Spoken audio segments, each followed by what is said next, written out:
For example, we infer the motion of air by observing the movement of dust and the movement of leaves and branches of the tree, है ना। कई बार पता चलता है कि air motion कर रहा है, लेकिन कैसे पता चलेगा? जब ये ब्रांचेस ट्री के हैं वो मूवमेंट करने लगे, लीव्स मूव्स के मूवमेंट करने लगे, है ना, तभी आपको पता चल रहा है कि कौन मोशन कर रहा है, कौन मोशन में है, एयर मोशन में है। What causes the phenomena of sunrise, sunset and changing of seasons? It is due to the motion of the earth. If it is true, why don't we directly perceive the motion of the अर्थ?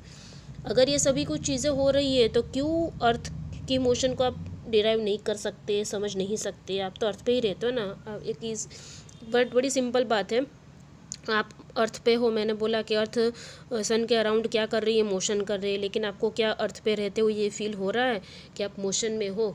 अर्थ तो motion कर रही है, आपको कैसे पता चल रहा है? थ्रू इनडायरेक्ट एविडेंस, जैसे सनराइज़ हो रहा है, सनसेट हो रहा है, उसकी वजह से आप बोल सकते हो। जैसे यहाँ पे ट्री की जो ब्रांचेस थी, है ना, उसकी मूवमेंट से एयर की मोशन का पता चला आपको, वैसे ही अर्थ की मोशन का आपको कैसे पता चलेगा?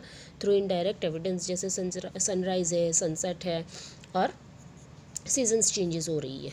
ओके, एन ऑब्जेक्ट में appear to be moving for one person and stationary for some other. For the passenger in a moving bus, the roadside trees appear to be moving backwards. A person standing on the roadside perceives the bus along with the passengers as moving. However, a passenger inside the bus sees his fellow passengers to be at rest. What do these observations indicate? तो यहाँ पे आपको एक example दिया गया है, मैं बहुत ही एक सिंपल तरीके से आपको ये एग्जांपल समझा रही हूँ। यहाँ पे क्या बोला गया है? An object may be appear to be moving for one person and stationary for some other.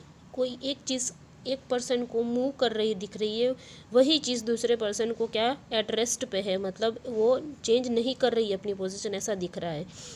Object एक ही है, लेकिन एक को मूव करती दिखाई दे रही है और दूसरे को नहीं दिखाई दे रही है। ठीक है, जैसे आप रोड साइड पे खड़े हो और आपका एक फ्रेंड बस में जा रहा है।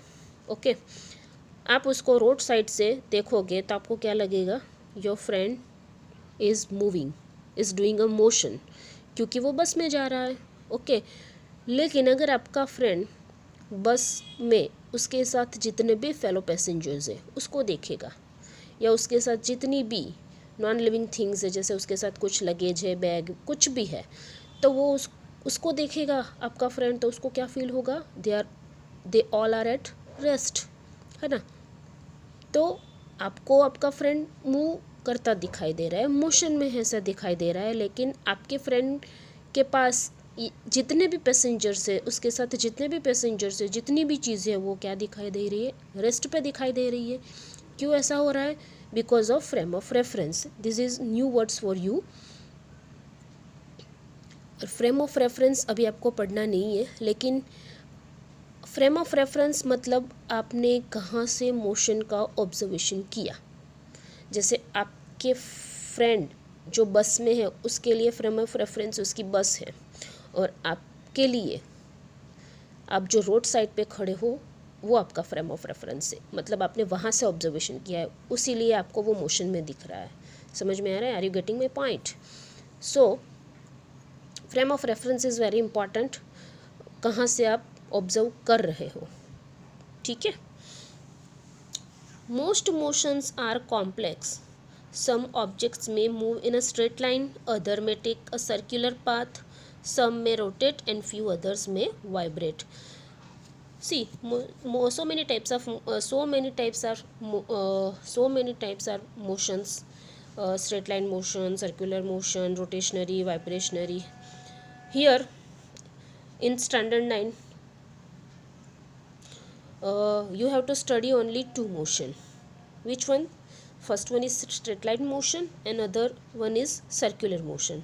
आपको यहाँ पे दो ही स्टैंडर्ड 9 में आपको दो ही मोशन का स्टडी करना है. Most of the motions are complex. जैसे मैंने बोला, कॉम्प्लेक्स का क्या मतलब समझोगे? जैसे मैंने आपको बोला कि जो अर्थ है वो सन के अराउंड क्या कर रही है? सर्कुलर पाथ पे. ऐसे मान लो ये सर्कुलर पाथ पे जा रही है ऐसे ऐसे, लेकिन वो खुद अपनी एक्सिस पे भी ऐसे ऐसे घूमती घूमती जा रही है, मतलब वो रोटेशनरी प्लस सर्कुलर मोशन, मतलब कॉम्प्लेक्स हो गया, दो का कॉम्बिनेशन हो गया, ये अपने एक्सिस पे घूमती घूमती घूमती ये सर्कुलर पाथ पे जा रही है, ऐसे ऐसे ऐसे अर्थ। समझ में आ रहा है? तो यहाँ पे हो गई कॉम्प्लेक्स मोशन, क्योंकि कॉम्बिनेशन हो गया दो मोशन का। So most of the motions are complex. Some objects may move in a straight line, other may take a circular path, some may rotate and a few others may vibrate. Straight line मतलब आप सीधा जा रहे हो, है ना, बिना कहीं टर्न लिए हुए आप सीधा जा रहे हो, तो वो स्ट्रेट लाइन मोशन होगी. सर्कुलर मतलब मैंने यह समझा दिया, सर्कुलर. उसके बाद रोटेशनरी, वो भी मैंने समझा लिया, कोई ऑब्जेक्ट ऐसे अपनी एक्सिस पे घूमता घूमता घूमता फिर जा रहा है तो वो क्या होगी, उसकी रोटेशनरी हो जाएगी. और वाइब्रेटनरी मोशन मतलब क्या हो जाएगा, अगर आपने दो वॉल से एक थ्रेड को ऐसे बांध दिया, बहुत ही टाइटली टाइट करके रखा है ना, और फिर आपको ऐसे उसको क्या करोगे, थोड़ा मूव करोगे, है ना, थोड़ा उसको डिस्टर्ब करोगे, तो वो क्या होगा, ऐसे ऐसे ऐसे ऐसे ऐसे वाइब्रेशन करने लगेगा, तो वो होगा vibrationary motion. There may be situation involving a combination of this, ये जितनी है उसका कॉम्बिनेशन भी हो सकता है. Okay. In this chapter, we shall first learn to describe the motion of objects along a straight line. We shall also learn to express such motion through simple equations and graphs. Graphs और equation के according आपको ये straight line motion समझने को मिलेगा यहाँ पे. Later we shall discuss the way of describing circular motion. उसके बाद हमें क्या डिस्कस करना है, सर्कुलर मोशन करना है. ओके ना. उसके बाद क्या यहाँ पे एक्टिविटी दी गई है, discuss whether the walls of your classroom are at rest और in motion. Obviously at rest. Okay, motion नहीं कर रही आपने क्लासरूम की वॉल्स और आपके घर की walls. Have you ever experience that the train in which you are sitting appears to move while it is at rest. आपने कभी ऐसा एक्सपीरियंस किया होगा, आप दोनों साइड ट्रेन है ना, एक साइड ट्रेन में आप बैठे हुए हो, लेकिन सामने वाले प्लेटफॉर्म, ऑपोजिट साइड के प्लेटफॉर्म पे ट्रेन अगर मूव कर रही है, मोशन कर रही है, तो आपको ऐसा फील होगा कि मैं और मेरी ट्रेन मोशन में है, लेकिन एक्चुअली ऐसा होता नहीं है. सामने वाली ट्रेन मूव कर रही होती है, मोशन कर रही होती है, तो आपको ऐसा फील होता है कि मैं ही मोशन में हूँ. ठीक है, तो ये सिचुएशन कई बार रेलवे स्टेशन पे होती है. Now next one is describing motion. Whenever you describe the motion, reference point or origin is very most important. जैसे आप बोल रहे हो कि मैं घर पे पहुंचा, है ना, घर पे पहुंचा, लेकिन आप कहाँ से निकले हो, आप अपने खुद के घर से निकले हो, अपने फ्रेंड के घर से निकले हो, या फिर कहीं से ट्यूशन से आ रहे हो, है ना. Your school is far away from your school is I think 2 kilometre. मान लो आपकी जो स्कूल है आपके घर से कितनी दूर है, 2 किलोमीटर्स है ना. तो फिर मोशन की अगर मुझे कुछ कैलकुलेशन करना है ना, कैलकुलेशन करना है, तो वहाँ पे 2 किलोमीटर्स आएगा. लेकिन अगर आपके फ्रेंड के घर से आपकी स्कूल मान लो 1 ही किलोमीटर दूर है, तो चेंज हो जाएगा. ठीक है, तो कहाँ से मोशन स्टार्ट हुई है ना, ओरिजिन कहाँ पे है, दैट इज़ इम्पॉर्टेंट. तो वही बात यहाँ पे है. First we see what is given in your textbook. We describe the location of an object by specifying a reference point. Let us understand by this an example. जैसे मैंने आपको एक एग्जाम्पल तो दे दिया है, फिर भी आप देख लेते हैं यहाँ पे.